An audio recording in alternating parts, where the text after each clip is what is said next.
आई मत बोलो। नहीं, मैं तुम्हारी आई नहीं हूँ, बिल्कुल नहीं हूँ। अच्छा हो गया तुम्हारी आई ना तुम्हें जन्म देने के बाद चल बसी।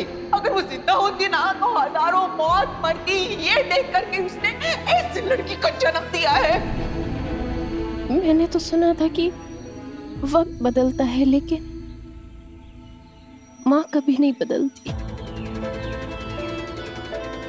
तो फिर ऐसा तो क्या हो गया आई जो आके दिल में मेरे लिए प्यार था वो नफरत में बदल गया।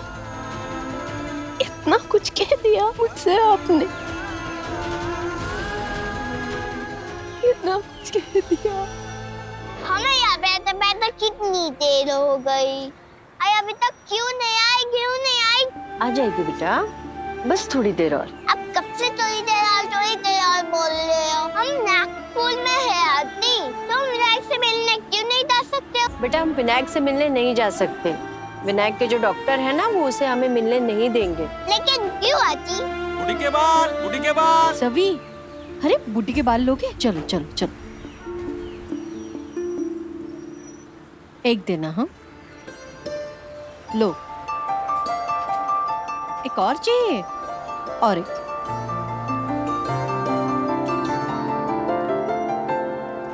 ये मेरा और ये विनायक का।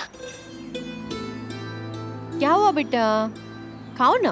नहीं, जब मुझे विनायक मिलेगा मैं उसके साथ मिलके खाऊंगी, मिलके।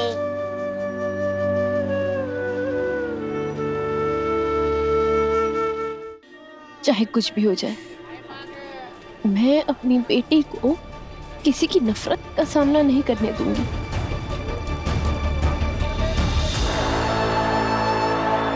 भाऊ, 3 टिकट कंकोली, 1 टिकट गढ़चिरौली।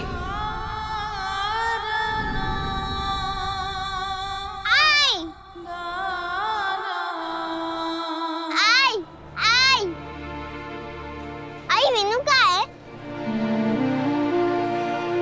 मौसी, सभी को लेकर बस में बैठिए, हम लोग वापस जा रहे हैं।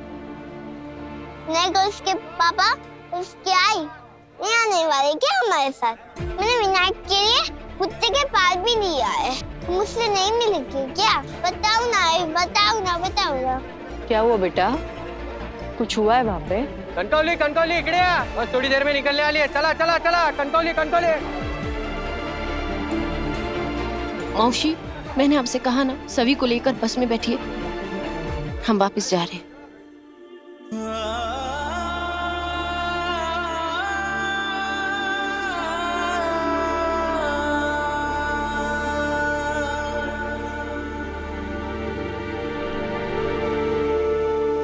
हमें लंदन के लिए कब निकलना है? हमें लंदन से डॉक्टर का कॉल आया था ना, उन्होंने कहा है कि सब रेडी है। तो हम कब निकल रहे हैं वीनू के इलाज के लिए? दादा, ये रहे आपके लंदन की टिकट्स, वीजास और पासपोर्ट। आप एक बार चेक कर लीजिए, मैंने सारा बंदोबस्त वैसे कर लिया। आज रात की फ्लाइट है, मैं तब तक वीनू के डिस्चार्ज फॉर्मेलिटीज कंप्लीट करके आता हूँ।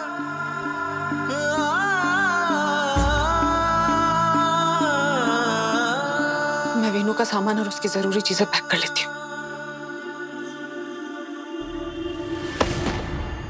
सही कहाँ होगी?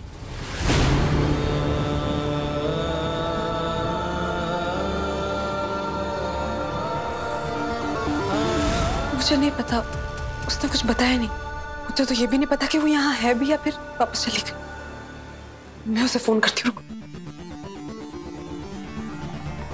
फोन नहीं उठा रही। विराट,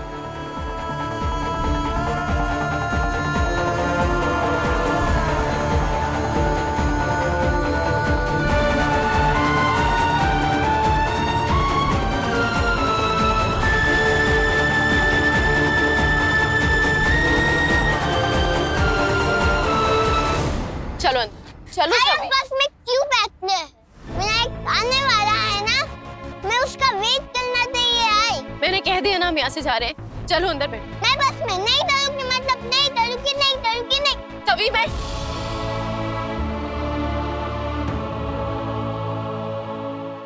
चलो आती, मुझे विनायक से मिलना है।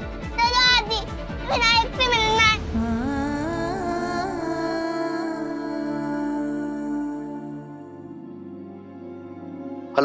Hello sir. जी आपके होटल में डॉक्टर सई जोशी ठहरी हुई हैं? नो सर, वो बस स्टेशन के लिए निकल गई हैं। Okay, thank you. Thank you.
वो कणकल भी जाने वाली बस वो कहाँ पर है? बस अतच के लिए था।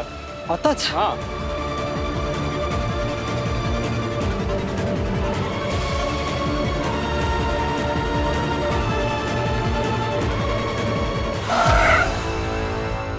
क्या हुआ? विराट, तुम यहाँ? विराट, अब ये क्या कर रहे हो? विराट, ये क्या तरीका है? भावा, ये घर के झगड़े ना घर पे ही सुलझाओ, ऐसे पब्लिक में नहीं। विराट, विराट, मेरा सामान! विराट, क्या कर रहे हो? सामान! सवी, नहीं, आप लोग क्यों नीचे उतर रहे हो? आओ, आओ, रोको, रोको, गाड़ी रोको! भाव, गाड़ी रोको!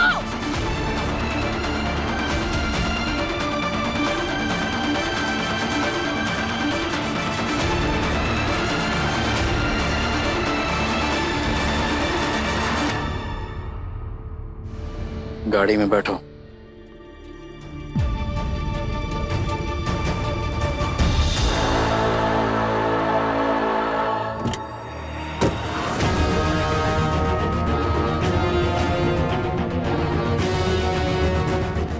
खुद को समझते क्या है मिस्टर चौहान? आप ही ने मुझसे जाने के लिए कहा था ना, फिर ये सारा तमाशा करने की क्या जरूरत? शांत हो जाओ डॉक्टर सई जोशी। मैं वो विराट चौहान नहीं हूं जिसे तुम कभी जानती थी। आज तुम्हारे सामने एक मजबूर बाप खड़ा है जो सिर्फ इतना चाहता है कि उसके बेटे का इलाज हो जाए और वो ठीक हो जाए। पर तुम मुझे गलत मत समझना, मैं हरगिज नहीं चाहता कि मेरा बेटा तुम्हारे आसपास भी आए या तुम उससे मिलो। फिर मेरी बदकिस्मती है कि सिर्फ तुम्हारी मौजूदगी से उसकी सेहत में सुधार आया है, इसलिए लेने आया हूं। चलो।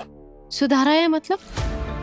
हाँ, और अभी ने मुझे उसका इलाज करने से मना किया था।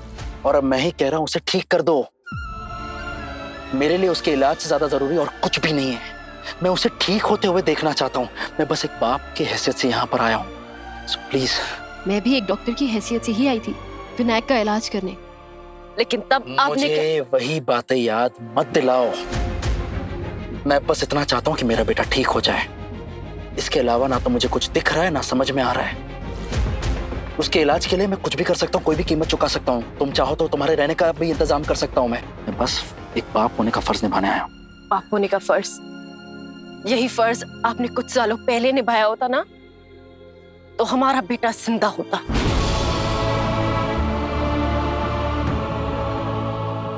खैर, मैं आपको एक बात बोल देती, मुझे ना ही तब किसी के एहसान की जरूरत थी और ना ही अब किसी के एहसान की जरूरत है। इसलिए प्लीज ये चेक बुक दिखाना, अपने पैसे का धौंस दिखाना बंद कीजिए। आप मुझे न तब समझे थे न अब समझते हैं। मैं एक आत्मनिर्भर लड़की हूँ, अपने पैरों पर खड़ी हूँ। मेरी बेटी के लिए मेरे लिए मैं काफी हूँ। हाँ, मैं विनायक का इलाज करूंगी, जरूर करूंगी, लेकिन मेरी एक शर्त है।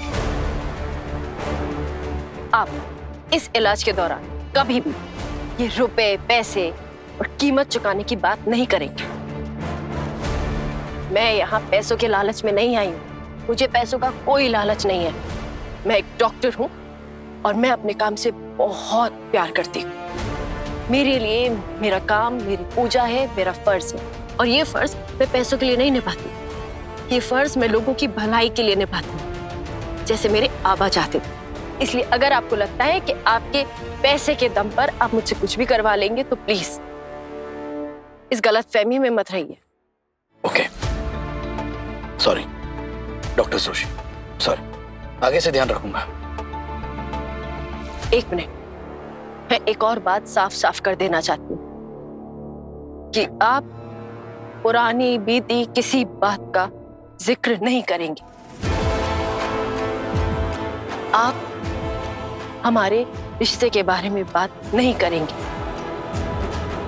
क्योंकि हमारा जो रिश्ता था उसका अब कोई अस्तित्व ही नहीं है। आप अपने काम से काम रखेंगे, मैं अपने काम से काम रखूंगी। ना मैं आपके काम के बीच में बोलूंगी, ना आप मेरे काम के बीच में बोलेंगे। और उससे भी ज्यादा जरूरी बात, आप मेरी निजी जिंदगी में दखल नहीं देंगे, और मैं भी ऐसा ही करूंगी। हमारा रिश्ता पूरी तरह से प्रोफेशनल होगा, एक डॉक्टर और एक पेशेंट का, बस।